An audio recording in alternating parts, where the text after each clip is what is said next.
Good morning. Approximately 1 hour ago, millions of New Yorkers felt the effects of a 4.8% or 4.8 magnitude earthquake, the epicenter of which was in central New Jersey. That is about 45 miles west of Manhattan. We actually felt it here in the capital in Albany. People felt it on Long Island and all over the state of New York and indeed the East Coast. We're taking this extremely seriously, and here's why. There is always the possibility of aftershocks, and I'll get to that in a moment, but we have not felt the magnitude of an earthquake of this level since about 2011. Actually, I was in Washington, D.C. at the time, and my apartment when I was in Congress was severely damaged. We felt those effects all the way up to Buffalo, New York. So these are wide-scale possibilities. This is one of the largest earthquakes on the East Coast to occur in the last century. So I immediately directed my emergency management team, the second we received word of this, to start doing damage assessments, any life in danger, and finding out whether there's any bridges or tunnels that are compromised. And so that was the first reaction. You'll be hearing from the team that has been working on that.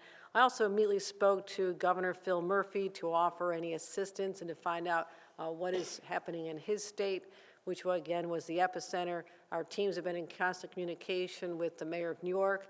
We also spoke to the MTA to ensure the integrity, the structural integrity of the subway system, the Port Authority, and I want to announce that right now JFK and Newark airports are on full ground stops to assess any potential for after effects.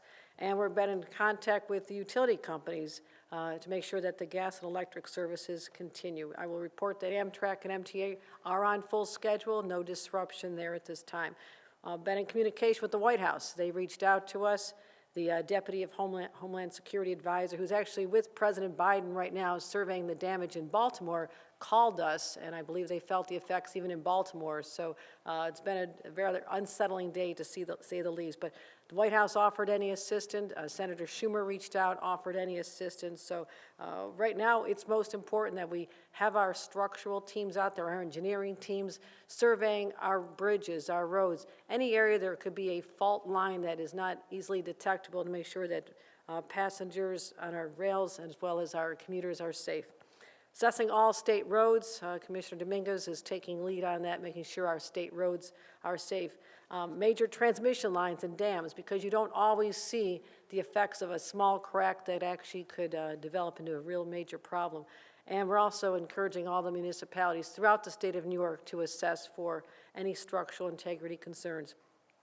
At this point, heading into an hour and a half after the effects, we've not identified any life-threatening situations, but we are certainly asking our local law enforcement and emergency services teams to be on guard for that as well.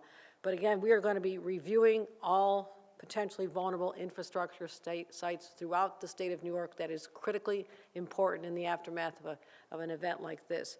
Now, again, I have a few safety tips because New Yorkers are not accustomed to having earthquakes in our state, and everyone should continue to take this seriously. If there is an aftershock, people are encouraged to drop and to cover and to hold on. Drop to the floor, cover your neck, and hold on to something that is sturdy. Take caution near any damaged buildings. Again, we don't have reports of damaged buildings at this time. It is very early in the assessment process, but if there is an after effect, please stay away from buildings, that, especially our high rises. If you hear shifting or any noises, unusual noises, leave your home. Go outside. You are safer there than in a building that could be crumbling around you.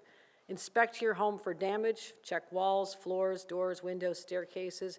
And if you see any damage at all, you may need to relocate while the event is going on. Again, check your own gas lines and water lines to make sure that your family is safe. So stay connected and informed.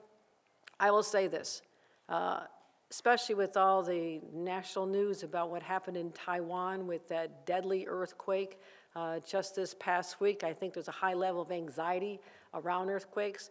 The magnitude, which Catherine Garcia and Commissioner Bray will explain, that was a 7.4 magnitude in Taiwan. Again, we are 4.8, and they'll explain the difference.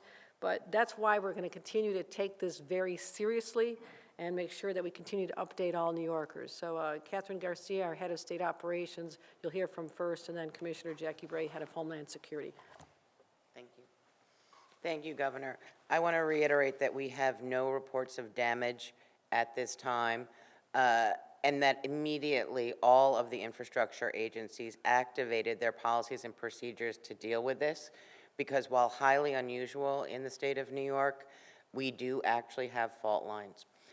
This was significantly bigger than ones that are typically felt in the state of New York or occur and actually are not felt.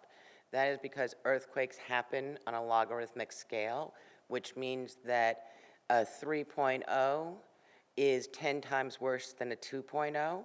So a 4.0 is 10 times easier than a 5.0. So every one of those makes a significant difference in what you will experience and what the damage could be. In addition, we are also tracking whether or not there's any increase in hospitalizations, as well as whether or not there's any increase in vehicle accidents that has not been reported at this time. Thank you. Commissioner Bray?